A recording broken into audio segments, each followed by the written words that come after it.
Good afternoon. This is Melanie, Jacob, Katie, Alex, and I'm Javier. And to start off, we all have pets, and we all know the challenges, and there's a lot of benefits too. Did you have a pet, Coach B? I did.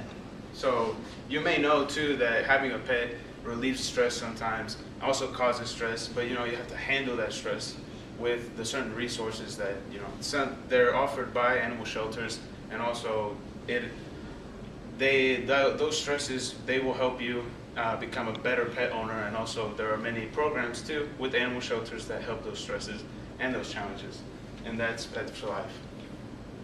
So what is Pets for Life? Pets for Life is a free service and assistance for low-income pet owners. That is a program provided to the animal shelters.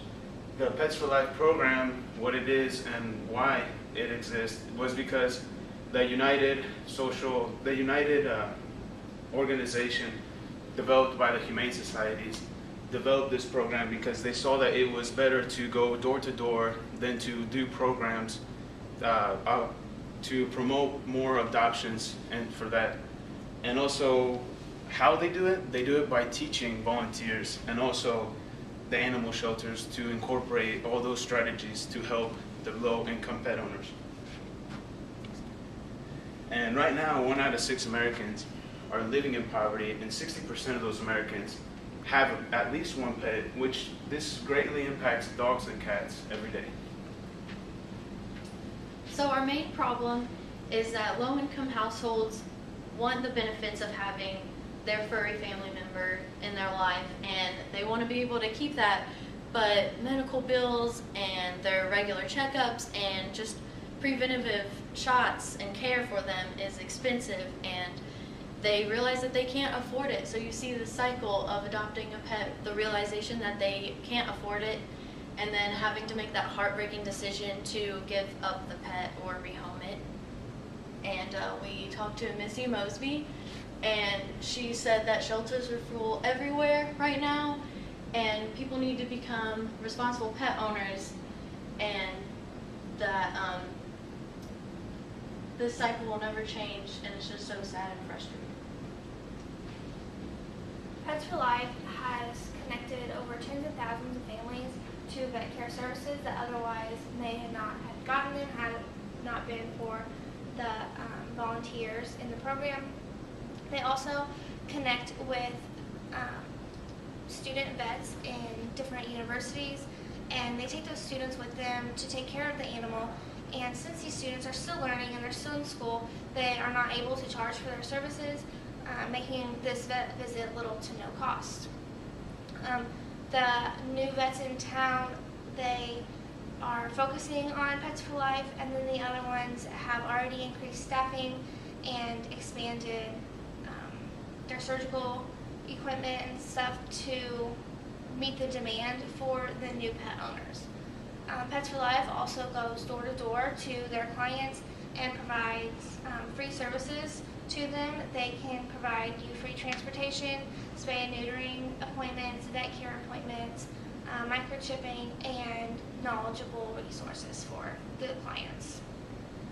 Our primary target customer is Humane Societies. There are 14 Humane Societies in Evansville region. I contacted the Warwick Humane Society, the volunteer coordinator there, and she said that they might be willing to try out the Pets for Life.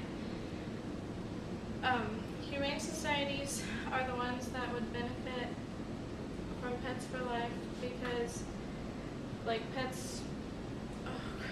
Pets for Life would benefit from, there would be more adoptions and fewer euthanizations, and they would benefit Humane Societies, low-income families, and the animals. The average cost to own a pet for the first year is around $1,200, and after the first year it's from $500 to $1,000. So what's being done now to pay for these costs is health pet insurance, payment plans, care credit, which is just another credit card, and crowdfunding and grant options. And the downside to these is a lot of pet health insurance doesn't cover all the breeds or cover all of your pet's needs. And If they're too old, they don't cover it. They don't cover pre-existing conditions. So really, it's really hard to get the pet health insurance. Plus, they only cover a percentage of the cost, so you'll still be paying a high bill. And with payment plans and the care credit, that's just putting you in more debt than what you might already be in. And it's just giving you interest, so you're going to be eventually paying more than what you would have had to pay in the long run.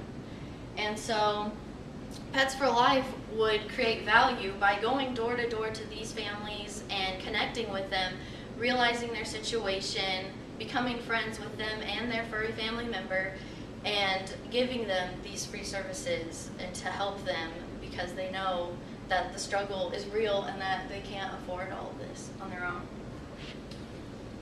For humane societies that want to help people who are either low income or close to the poverty line, that have pets and just can't afford to take care of them, or they want pets and just can't afford to get one, or again, take care of them. Pets for Life will come in and provide the funding and training to these humane societies that want to help these people and help the pets too. So really it benefits both of them, the pets and the people in poverty. So unlike animal shelters or humane societies that would just keep them locked up in cages, Pets for Life is going to come in and help them to find out information on how they can help these pets and help the people. And then to recap, we think Pets for Life would be a good thing for an area like Evansville, with people that are close to the poverty line here that may benefit from having a pet. We think that Pets for Life would come in and do a good job. Thank you for listening.